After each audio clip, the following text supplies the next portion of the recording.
मगध की राजधानी पाटलिपुत्र में चक्रवर्ती अशोक सम्राट के वंशज मौर्य वंश के बौद्ध राजा वरदत्त मौर्य की हत्या उसी के ब्राह्मण सेनापति पुष्यमित्र शुंग ने धोखे से की थी और खुद को मगध का राजा घोषित कर लिया। उसने राजा बनने पर पाटलिपुत्र से सियालकोट तक सभी बौद्ध विहारों को ध्वस्त करवा दिया था तथा अनेक बौद्ध भिक्षुओं का कत्लेआम किया था। पुष्यमित्र शुंग बौद्धों पर बहुत अत्याचार करता था और ताकत के बल पर उनसे ब्राह्मणों द्वारा रचित मनुस्मृति अनुसार हिंदू धर्म कबूल करवाता था।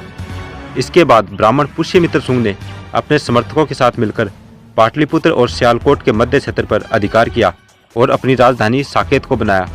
पुष्यमित्र शुंग ने इसका नाम बदलकर अयोध्या कर दिया। अयोध्या अर्थात बिना युद्ध के बनाई गई राजधानी। राजधानी बनाने के बाद पुष्यमित्र शुंग ने घोषणा की कि जो भी व्यक्ति भगवाधारी बौद्ध भिक्षु का सिर काट कर ले आएगा उसे 100 सोने की मुद्राएं इनाम में दी जाएगी। इस तरह सोने के सिक्कों के लालच में पूरे देश में बौद्ध भिक्षुओं का कत्लेआम हुआ। राजधानी में बौद्ध भिक्षुओं के सिर आने लगे।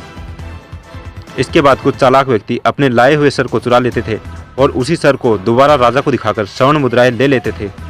राजा को पता चला कि ऐसा लोग धोखा कर रहे हैं तो राजा ने एक बड़ा पत्थर रखवाया और राजा बौद्ध भिक्षु का सर देकर उस पत्थर पर मरवाकर उसका चेहरा बिगाड़ देता था।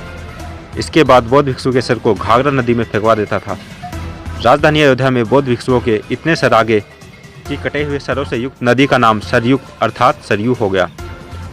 इसी सरयू नदी के तट पर पुष्यमित्र शुंग के राजकवि वाल्मीकि ने रामायण लिखी, जिसमें राम के रूप में पुष्यमित्र शुंग और रावण के रूप में मौर्य सम्राट का वर्णन करते हुए उसकी राजधानी अयोध्या का गुणगान किया था और राजा से बहुत अधिक पुरस्कार पाया था।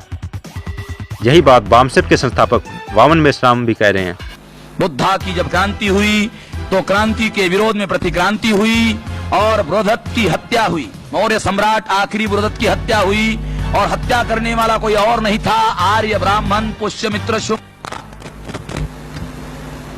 पुष्यमित्र शुंग के दरबार में वाल्मीकि राजकवि था और वाल्मीकि ने पुष्यमित्र शुंग को सामने रखकर ही रामायण लिखा।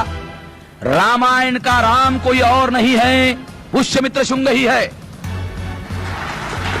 और इसका एविडेंस रामायण में है। इतना ही नहीं, रामायण, महाभारत, स्मृतियां आदि बहुत से काल्पनिक ब्राह्मण धर्म ग्रंथों की रचना भी पुष्यमित्र शुंग की इसी अयोध्या में सरयू नदी के किनारे हुई। बौद्ध भिक्षुओं के कत्लेआम के कारण सारे बौद्ध विहार खाली हो गए। तब आर्य ब्राह्मणों ने सोचा कि इन बौद्ध विहारों का क्या करें कि आने वाली पीढ़ियों को कभी पता ही नहीं लगे कि बीते वर्षों में ये क्या थे। तब उन्होंने इन बौद्ध विहारों को मंदिरों में बदल दिया और इसमें अपने पूर्वजों व काल्पनिक पात्रों को भगवान बनाकर स्थापित कर दिया और पूजा के नाम पर यह दुकानें खोल दी।